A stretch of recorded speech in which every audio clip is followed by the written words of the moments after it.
Hi, welcome to perfectly delicious. ఈరోజు మనం చూడబోయే డిష్ ప్రోటీన్ రిచ్ గుగ్గిళ్ళు.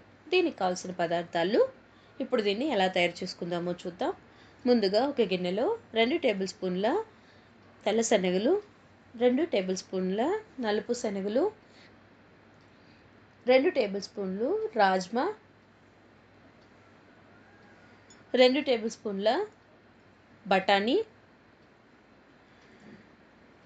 2 టేబుల్ స్పూన్లు వేరుశనగలు మరియు 2 టేబుల్ స్పూన్ల ఉలవలు వేసి దీన్ని నీళ్లు పోసి బాగా కడిగి శుభ్రం చేసుకోవాలి.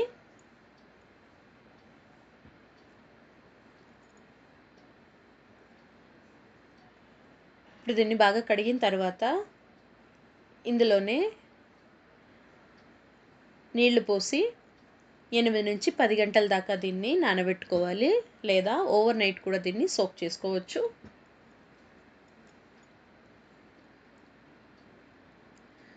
నేను ఇక్కడ ఒక చిన్న బౌల్లో 2 టేబుల్ స్పూన్ల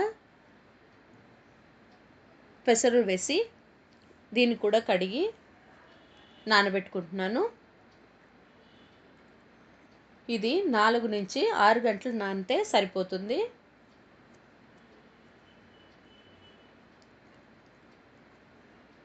ఇప్పుడు స్టవ్ ఆన్ చేసి కుక్కర్ పెట్టి మనము నానబెట్టుకున్న పప్పులన్నీ వేసి దీనికి తగినంత ఉప్పు వేస్తున్నాను. దీన్ని బాగా కలిపి మూత పెట్టి 2 విజిల్ వచ్చేదాకా దీన్ని వేగించుకోవాలి. ఇది బాగా ఉడికిన తర్వాత మనము నానబెట్టుకున్న పెసరపప్పు వేసి మరొక విజిల్ పెట్టి తీసుకుంటే సరిపోతుంది. అన్నీ ఒకసారిగా వేస్తే పెసరపప్పు బాగా ఉడికి ముద్దగా అయిపోతుంది. చూడండి, ఇక్కడ నేను సపరేట్గా 2 విజిల్ వచ్చిన తర్వాత పెసలు కూడా వేసి బాగా ఉడికించాను. నేను ఇక్కడ కరెక్ట్గా ఉడికి వచ్చింది నాకు. చూసారా ఇలా?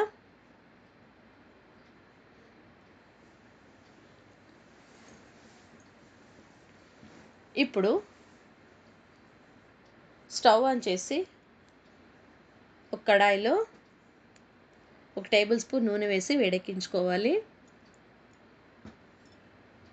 ఇందులో 1/2 టీ స్పూను ఆవాలు చిటపటలాడాక 1 టేబుల్ స్పూను శనగపప్పు, 1 టేబుల్ స్పూను మినపప్పు వేసి మంచి గోల్డెన్ కలర్ వచ్చేదాకా దీన్ని ఫ్రై చేసుకోవాలి.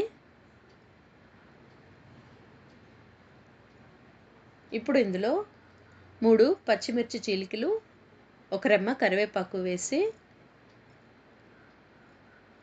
బాగా కలుపుకోవాలి. ఇందులోనే 1/2 కప్పు తురిమిన కొబ్బరి వేసి ఒక 20 సెకండ్లు దీన్ని ఫ్రై చేసుకుంటే సరిపోతుంది.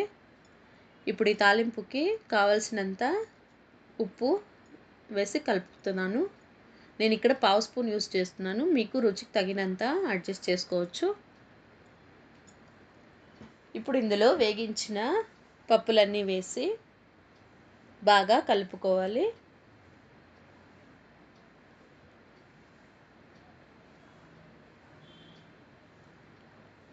చివరగా కొత్తిమీర చల్లి స్టవ్ ఆఫ్ చేస్తే మన రుచికరమైన ప్రోటీన్ రిచ్ గుగ్గిళ్ళు రెడీ అయినట్లే. దీన్ని మీరు కూడా ఇంట్లో ట్రై చేసి ఎలా వచ్చిందో నాకు కమెంట్లో చెప్పండి.